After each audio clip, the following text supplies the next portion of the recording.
386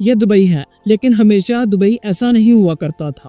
कभी यहाँ पर सिर्फ रेत थी, खाली सहरा था और समुंदर के किनारे सिर्फ चंद माहीगीर रहते थे। दुनिया के नक्शे पर दुबई का कोई नामो निशान न था और आज दुनिया का सबसे खूबसूरत मुल्क दुबई है, जहाँ पर लोग विजिट करने के लिए आते हैं। सबसे बड़ा माल और मसरूफ तरीन एयरपोर्ट्स, मसनूई जजीरे, लग्जरी होटल और सियासत की जन्नत। लेकिन सवाल यह है, ये सब कुछ हुआ कैसे? क्या सिर्फ तेल ने दुबई को बदला, या फिर एक वजन, एक लीडर की ताकत ने दुबई को बदल के रख दिया? आखिरकार वो कौन सा रहनुमा था जिसने जीरो को हीरो बना दिया? 1960 से पहले महज दुबई एक छोटा सा गांव था। लोग मछलियां पकड़कर गुजारा करते और कुछ तो मोतियों की डाइनिंग करते।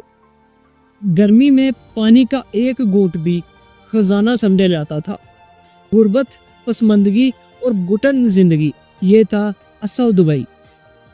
और फिर आया वो लम्हा जब एक शख्स ने ख्वाब देखा, और जिनका नाम है शेख जायद बिन सुल्तान, जिन्होंने रेत नहीं देखी बल्कि मुस्तकबिल देखा। इन्होंने कहा, यह कौम एक हो सकती है, यह सरजमीन बदल सकती है। 1971 में 7 रियासतें इकट्ठी हुई और पैदा हुआ मुत्तहिदा अरब अमीरात। फिर कुदरत ने दरवाज़ा खोला, तेल दरियाफ्त हुआ, आमदन आना शुरू हो गई।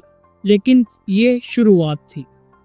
दुबई ने सिर्फ तेल पर इंसार नहीं किया, इसने सियासत, तजारत, राइल स्टेट और बिजनेस पर अपनी बुनियाद रखी।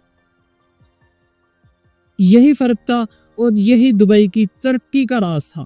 दुनिया को हैरान कर दिया, बुर्ज खलीफा दुनिया की सबसे ऊंची इमारत बनाकर, मसनूई जजीरे, समुंदर पर इंसान का कमाल। यह है दुबई की कहानी, रेत से रोशनी तक, गुर्बत से इमारत तक, जीरो से हीरो तक का सफर। यह सिर्फ तेल की कहानी नहीं, यह है ख्वाब, क़यादत, मेहनत और ईमान की कहानी। यह है दुबई जो नामुमकिन को भी मुमकिन बना देता है।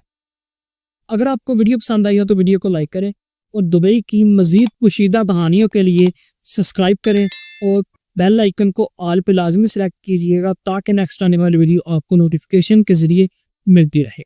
मिलते हैं नेक्स्ट वीडियो में, तब तक के लिए खुदा हाफिज।